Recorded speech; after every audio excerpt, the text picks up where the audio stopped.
So కొంతమంది ఏం చేస్తున్నారు అంటే సార్, పాత పడిపోయిన ఇల్లులు ఉంటాయి. సో వాటిని కూల్చేసి ల్యాండ్ని వాళ్ళు వాల్యూ పెంచుకుంటున్నారు.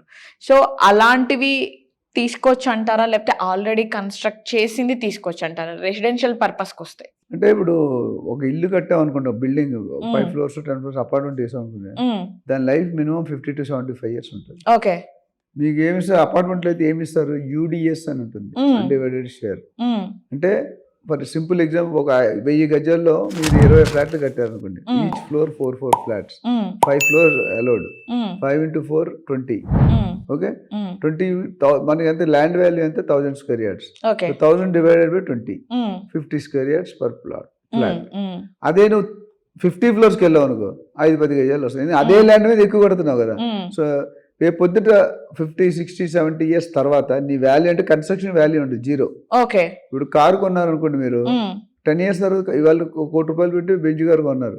ఆఫ్టర్ 10 years దాని ఎంత వాల్యూ ఉంటుంది? తగ్గిపోతుంది సార్. తగ్గిపోతుంది, zero. Yeah, every year 10% depreciation అవుతుంది. అవును. సో జీరో పని చేస్తుంది కారు. అదే గవర్నమెంట్ కూడా 15 సంవత్సరాలు 10 సంవత్సరాలు చేస్తున్నారు. 10 సంవత్సరాలు బట్ నో వాల్యూ కనిపిస్తే బండి స్క్రాప్ చేయాలి. బండి పని చేయొచ్చు, but government is not. Lot of accident ఇవన్నీ అవుతున్నాయి కదా. మన బస్సులు గుద్దినప్పుడు బస్సులు చాలా బస్సులు వందల్లో బస్సులు సీజ్ చేసి కండిషన్స్ లేవని, బ్రేకులు కరెక్ట్ లేవని, లైసెన్స్ లేదని, పర్మిట్ లేదని, లేదా పర్మిట్ కెపాసిటీ మించి ఎక్కిస్తున్నారని. కొన్ని ఆటోలు అయితే 20 మంది ఎక్కుతారు ఆటో మీద. డిజైన్ చేసి 2-3 3+1 ఆ 3+1 30 మంది ఎక్కిస్తున్నారు. ఎలా పాసిబుల్? ఎక్కిస్తున్నారు, జనాలు కూడా వెళ్తున్నారు. పల్లెటూరు లేదనుకోండి, యూపీ, బీహార్ ఇవే కనిపిస్తాయి. సో ఓవరాల్ ఏంటంటే రిక్వైర్మెంట్ బట్టి ఉంటుంది.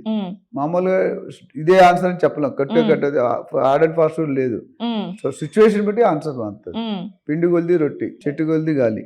సో మీ ఇన్ని ఇయర్స్ ఎక్స్పీరియన్స్ లో మీ ఫస్ట్ ప్రాజెక్ట్ ఎలా చేశారు సార్ దాన్ని? సీక్రెట్, ట్రేడ్ సీక్రెట్ కదా. అంటే మీకు కొన్ని మెమరీస్ ఉంటాయి కదా సార్, అది మాతో పంచుకోండి. నేను నా బిజినెస్ ప్రయాణం నా వయసు 12 సంవత్సరాలు బయలుదేరింది. Okay. 12 years 7th class. Okay. అంటే too early. Okay. But I was force to take 6 businesses. Okay. Paan shop దగ్గర నుండి, ఆటో గ్యారేజ్ దగ్గర నుండి, ఆటో హైరింగ్ దగ్గర నుండి, చిట్ ఫండ్స్, FMCG ప్రొడక్షన్ అన్నిటికీ మా అంకుల్స్ ఉండేవారు. ఒక్కొక్క అంకుల్ ఒక్కొక్క డివిజన్ చూసుకున్నారు.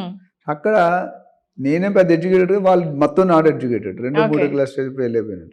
అయితే హార్డ్ వర్కింగ్. అయితే అక్కడ ఏమైందంటే, సపోజ్ FMCG ప్రొడక్ట్స్ ఉన్నాయి. ఇప్పుడు అప్పట్లో పప్పుండ్లు, చెక్కీలు ఇవన్నీ ఉండేవి కదా. ఒక ₹1000 అప్పట్లో ₹1000 సరుకు ఇచ్చేవాళ్ళం. వెళ్ళి ఈచ్ షాప్ కి డెలివరీ చేస్తారు. పాన్ షాప్స్, కిరాణా ఉంటాయి, ఈచ్ షాప్ డెలివరీ చేస్తారు. సో ₹1000 ఇస్తే ₹300 కలెక్షన్ తెచ్చేవారు. ₹100 స్టాక్ వచ్చేది.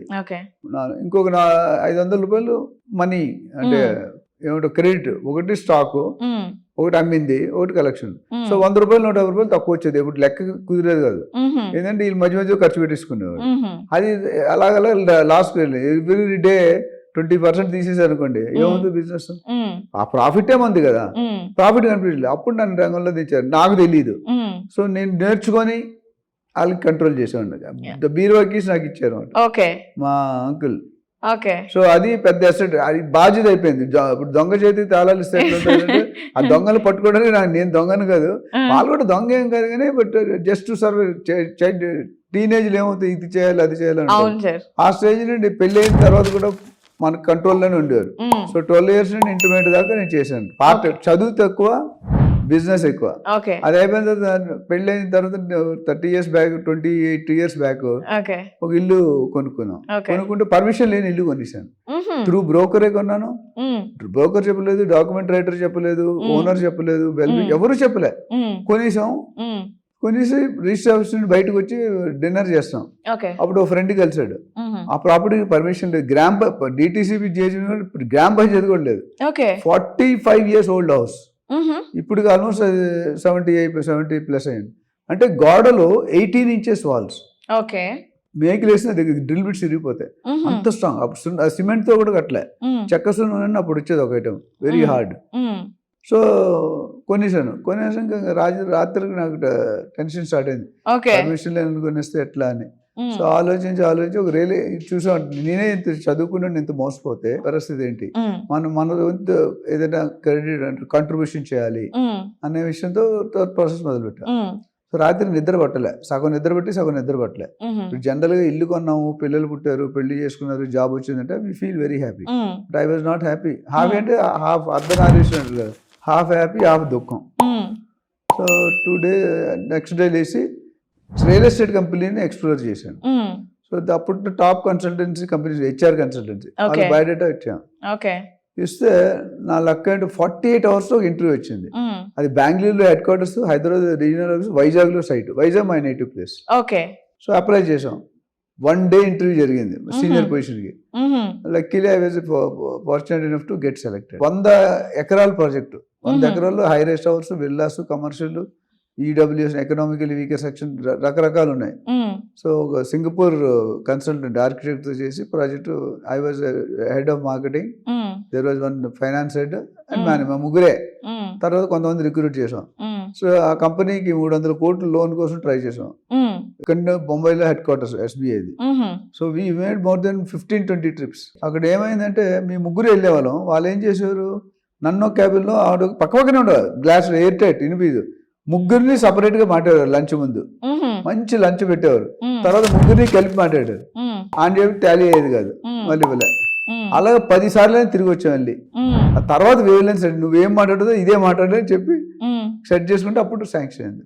300 కోట్లు 150. అది నా లైఫ్ లోనే ఫస్ట్ లోన్ అంటే 300 కోట్లు, phase 1 150, phase 2 150.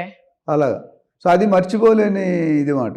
అంటే ఇంకోటి మీరు ఏమన్నా ఫస్ట్ డీల్ ఏమన్నారు రియల్ ఎస్టేట్ లో. ఫస్ట్ డీల్ నేను ఒక రెంటల్ డీల్ చేశానండి. ఫస్ట్ రెంటల్ తో స్టార్ట్ చేశాను. జస్ట్ నాకు వచ్చిన amount 14,000 rupees. I'm talking about way back 25-27 years back. 14,000 rupees నా ఫస్ట్ చెక్. నేను జాయిన్ అయిన 12వ రోజు 13వ రోజుకి వచ్చింది. అంటే totally new to real estate కానీ వచ్చింది. ఈ రోజు కొన్ని వేల ట్రాన్సాక్షన్స్ చేసాం, నాట్ హండ్రెడ్స్. దాదాపు 30,000 మందిని హ్యాపీ బయర్స్ కస్టమర్స్ ఓనర్స్ ఉన్నారు. అట్లానే ఒక 35,000 మందిని రియల్ ఎస్టేట్ లీడర్స్ ని ట్రైన్ చేస్తున్నాం. చాలా మంది ఇన్వెస్ట్మెంట్ అడ్వైజర్, చాలా మంది across the globe. Not only every day on an average 5 to 6 calls వస్తుంటాయి. అందులో 1-2 కన్వర్ట్ అవుతుంటాయి. అంటే యూట్యూబ్ లో లక్కీలీ 100 మంది మాట్లాడుతున్నారు. బట్ కంటెంట్ ఉండాలి, కసి ఉండాలి, బేసికల్ ప్రాక్టికల్ ఎక్స్పీరియన్స్ ఉన్నట్టు బాగా చెప్పగలుగుతారు. మీరు ఇక్కడ వచ్చిన దాకా ఏ క్వశ్చన్ అడుగుతారో నాకు తెలియదు. క్వశ్చన్ ఆన్సర్ ఉండాలి కదా. అనుభవం ఇప్పుడు 2 నెలలు 2 సంవత్సరాలు రాదు. Because hands on experience computers కి ఆన్ సైట్ జాబ్ అంటారు. అంటే ఆన్ సైట్ ఎక్స్పీరియన్స్ అయితే ఎవరు జాబ్.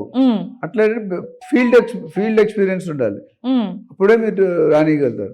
సో అట్లా స్టార్ట్ అయింది. ఇప్పుడు 10 లక్షల నుండి 100 కోట్ల డీల్ దాకా చేసాం కంపెనీస్ కి. 10 లక్షలతో స్టార్ట్ అయిన డీల్ 100 కోట్లు ఈచ్ ట్రాన్సాక్షన్. సో అది పరిస్థితి. ఓకే. కొన్నిసార్లు ఈ బ్యాంక్స్ ఏవైతే ఉన్నాయో సార్, అవి కొంతమంది తాకట్టు పెట్టుకున్న ఇల్లులు ఉంటాయి, అవి ఆప్షన్ కి పెడుతూ ఉంటారు. సో అవి మనం కొనుక్కోవడం మంచిదంటారా? మంచిది కాదు. ఓకే. ఎందుకంటే బ్యాంక్ ఆప్షన్ అంటే డిఫాల్ట్ ప్రాపర్టీ. నువ్వు ఒక కారు తీసుకున్నావు, లోన్ కట్టకపోతే కార్ షో నుంచి కారు లాక్కెళ్తాడు. ఇక్కడ ఒక ఇల్లు తీసుకున్నావు, 30 సంవత్సరాలు లేదా ఈఎంఐస్ 10 సంవత్సరాలు కట్టావు, సపోజ్ ₹1,00,00,000 కొన్నారు అనుకోండి, ఈ 30 ఇంకో ₹1,00,00,000 వడ్డీ రూపాయలు పడుతుంది. అంటే మీరు మొత్తం 2 కోట్లు కట్టాలి. మీరు ₹1,00,00,000 కట్టిన తర్వాత లేదా 50 లక్షలు కట్టిన తర్వాత మీకు డబ్బులు లేవు, బిజినెస్ లాస్ అయింది, లేదా జాబ్ పోయింది, ఏదో అయింది, ఈఎంఐస్ ఆపేశారు. అంటే ₹1,00,00,000 ప్రాపర్టీకి 50 లక్షలు కట్టావు, అంటే ఇంకా 50 లక్షలు వాల్యూ ఉంది. కానీ అప్పుడు కట్టకపోతే వచ్చి కబ్జా చేస్తారు. అంటే కబ్జా అంటే బ్యాక్ తీసేసుకుంటారు. సో అప్పుడు ఏమవుతుంది, వీరికి బ్యాంక్ వాడికి రావాల్సినంత ఇంకొక 50 లక్షలే ఎక్కువ rate. As of today property 10 సంవత్సరాల తర్వాత 1,50,00,000 అయి ఉంటుంది. 1,50,00,000 50 లక్షలు బ్యాంక్ ఎంత వల్ల అంతకు అమ్మేస్తారు. కానీ అప్పుడు ఓనర్స్ ఒప్పుకోవాలి, ఓనర్స్ అగ్రీ అయితే అమ్మగలరు. ముందు ఒప్పుకుంటారు, తర్వాత ఒప్పుకోరు. అలాంటి ప్రాబ్లమ్స్ రావచ్చు. టెక్నికల్ గా పెద్ద రీజన్ కొనుక్కోవచ్చు, బట్ టైటిల్ కి అన్ని చూసుకోవాలి. కండిషన్స్ ఏమున్నాయి, బ్యాంక్ లోన్ ఎంత ఉంది, ఎంత తీసుకున్నాడు, ఎంత కట్టాడు, ట్యాక్స్ కడుతున్నాడా లేదా, ఇవన్నీ కూడా యూ నీడ్ టు చెక్. ఎందుకంటే ఈమెయిల్ కట్టినట్టు ట్యాక్స్ కూడా కట్టవచ్చు, హౌస్ ట్యాక్స్ కట్టవచ్చు, లేదా ఇంకేదైనా రీజన్ ఉండొచ్చు. ప్రాపర్టీ మెయింటైన్ సరిగా చేసి ఉండదు. ఇప్పుడు ఇవాళ చూసిన ప్రాపర్టీ పెళ్ళైనప్పుడు మన ఫోటోలకి 50 సంవత్సరాల తర్వాత ఫోటోలకి తేడా ఉంటుంది. ఇల్లు కూడా అంతే, very few people maintain. So పాత దానికి ఏం చేయాలంటే కొనుక్కునేటప్పుడు you should check all these parameters. Okay. సొసైటీలో అయితే ఎన్ఓసి ఉందా లేదా, ఆ సొసైటీ రూల్స్ ఉంటాయి, బైలాస్. ఆ బైలాస్ ఉండి కొన్ని సొసైటీ నో అబ్జెక్షన్ సర్టిఫికేట్ అంటే నో డ్యూస్ అని తీసుకోవాలి మీరు. బిల్లులు కట్టకపోయినా, ట్యాక్స్ కట్టకపోయినా, మెయింటెనెన్స్ కట్టకపోయినా, జీతాలు ఇవ్వకపోయినా అవన్నీ కూడా మనకు తెలియదు కదా బయట నుండి. సో పాత ఇల్లు కొన్ని కండిషన్స్, కొత్త ఇల్లు కొనుక్కుంటే కొన్ని కొత్త ఇల్లు ఉండదు. జనరల్ బ్యాంకులో అనేది పాత ప్రాపర్టీ ఉంటుంది. ఎప్పుడైతే ఇలా డిఫాల్ట్ అవుతారో వాళ్ళ ప్రొసీజర్ ఉంటుంది. ప్రొసీజర్ ఏంటి, టెండర్ ఫ్లోట్ చేస్తారు. అంటే మా దగ్గర ఇన్ని బిల్డింగ్లు ఉన్నాయి, డిఫాల్ట్ బిల్డింగ్లు అని పెడతాడు. ఆ టెండర్కి మనం కొటేషన్ సబ్మిట్ చేయాలి. చేయడం అంటే ఈఎండి అని ఉంటుంది, అడ్వాన్స్ మనీ డిపాజిట్. డబ్బులు అడ్వాన్స్ కడితేనే డీడీ పెట్టి కడితే then they will give the application form. So application option పెడతారు. 10 మంది వచ్చారు, ₹1,00,00,000 నేను 50 లక్షలు ఇస్తాను అంటాడు. నాకు 50 లక్షలు, 50 అంటే ఎవరు ఎక్కువ ఇస్తారో వాళ్ళకి ఆ టెండర్ వెళ్తుంది. అప్పుడు తీసుకొని మీ ఒకవేళ సెలెక్ట్ కాలేదనుకోండి మీ డబ్బులు బ్యాక్ వచ్చేస్తాయి. ఓకే, అంటే మనం ప్రాపర్టీ తీసుకునే దానికంటే కూడా వాళ్ళు తక్కువకే ఆప్షన్ లో పెడతారు, మార్కెట్ రేట్ కంటే తక్కువ ఇచ్చేస్తారు. ఓకే. వీడు ఇంటెన్షన్ ఏంటి, వీడు పెండింగ్ బ్యాలెన్స్ తీసుకోవాలని కదా బ్యాంక్ వాళ్ళు, not worried about the actual owner. Okay. అక్కడ డిస్ప్యూట్ వస్తుంది. ఒక్కసారి టెండర్ మీకు పార్టిసిపేట్ చేస్తారు, మీకు అలొకేట్ అయింది, కానీ ఓనర్ సైన్ పెట్టాడు. ఓనర్ సైన్ పెట్టకపోతే రిజిస్ట్రేషన్ అవ్వదు. సో ఓనర్ ఎప్పుడు పెడతాడు, మరి గెట్ సాటిస్ఫైడ్ వాల్యూ. ఆయన ప్రకారం ఇంత రావాలి, నా ప్రకారం ₹1,50,00,000 మీరు ₹1,00,00,000 వాల్యుయేషన్ చేశారు, నాకు 50 లక్షలు పోతుంది. బ్యాంక్ అంటే నువ్వు అట్లా అవుతున్నావు, నాకు రావాల్సిన 50 లక్షలు అమ్మేస్తున్నాను. ఎక్కువ రేట్ పెడితే టైం పడుతుంది అమ్మడానికి. అదే నేను ఎప్పుడైనా ఓనర్ ప్రాపర్టీ మార్కెట్ చేస్తాను, నేను ఒకటి అడుగుతా, రేట్ కావాలా డేట్ కావాలని. చిరంజీవి గారు పట్టు ఆట కావాలా పాట కావాలి. అట్లా రేట్ అంటే అర్థం ఏంటంటే, మీకు రేట్ కావాలంటే యూ షుడ్ కాంప్రమైజ్. అంటే రేట్ వచ్చేదాకా అమ్మలేం.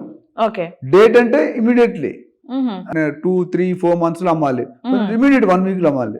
రెండింటికి 2 స్ట్రాటజీలు వేరు. సో తీసుకోవచ్చు, యాజ్ లాంగ్ as లీగల్లీ అన్ని కరెక్ట్ ఉండి టర్మ్స్ అండ్ కండిషన్ ఉంటే యూ కెన్ డెఫినెట్లీ బై.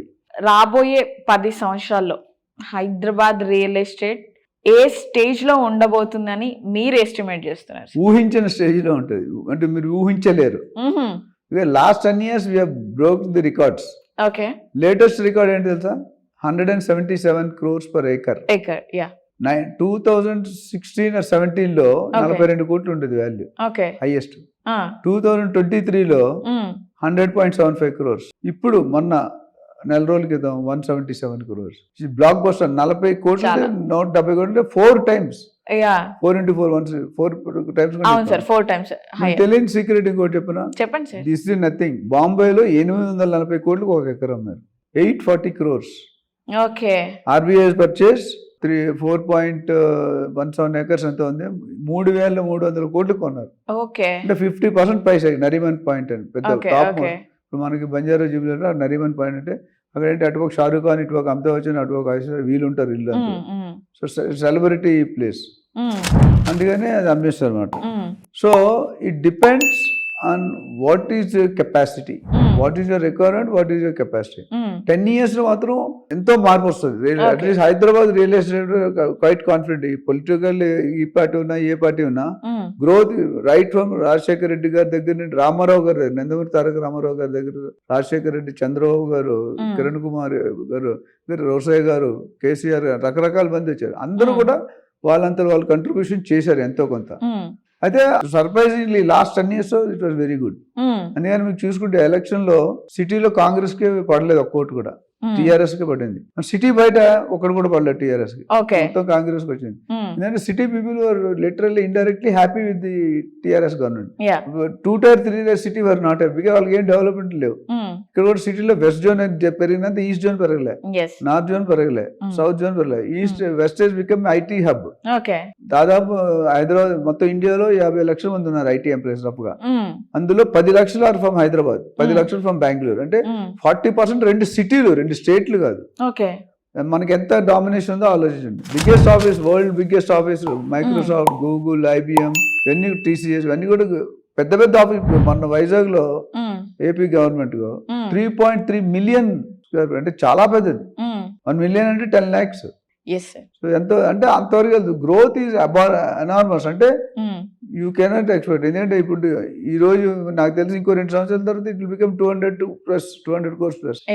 అందుకు ఏం కొంటాడు, ఏమవుతాడు, ఏం కడతాడు అని మ్యాటర్ అందరూ చర్చ స్టార్ట్ అయింది. సో హైదరాబాద్లో ఇన్ఫ్రాస్ట్రక్చర్ బాగుంది, 4 పక్కల గ్రోత్ ఉంది, ఓఆర్ఆర్ దగ్గర ఉంది, ఎయిర్పోర్ట్కి దగ్గర ఉంది, RRR వస్తే ట్రాఫిక్ లోడ్ తగ్గుతుంది అండ్ బయింగ్ కెపాసిటీ పెరుగుతుంది. సో ఇవన్నీ కూడా best liveable city in the country. Hyderabad ఒకసారి వస్తాడు వెళ్ళడు.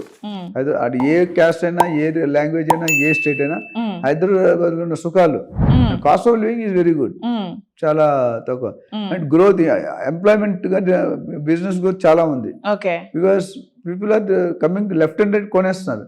ఇప్పుడు ఇంతకైనా రియల్ ఎస్టేట్ ఆగిందా? 100 కోట్లైనా రియల్ ఎస్టేట్. ఇప్పుడు కోకాపేటలో 15,000, 20,000 పర్ స్క్వేర్ ఫీట్ అమ్ముతున్నారు. ఇప్పుడు బంజారాల్స్ లో కూడా అదే 25,000 దాకా అమ్ముతున్నారు జనాలు గేటెడ్ కమిటీలో. సో హైదరాబాద్ ఏ విషయంలో చూసుకున్నా మిగతా బెంగళూరు, చెన్నై, ఢిల్లీ, పూణే వీళ్ళతో పోలిస్తే మన Hyderabad is already top rocking, fast track లో ఉంది. So nobody can stop.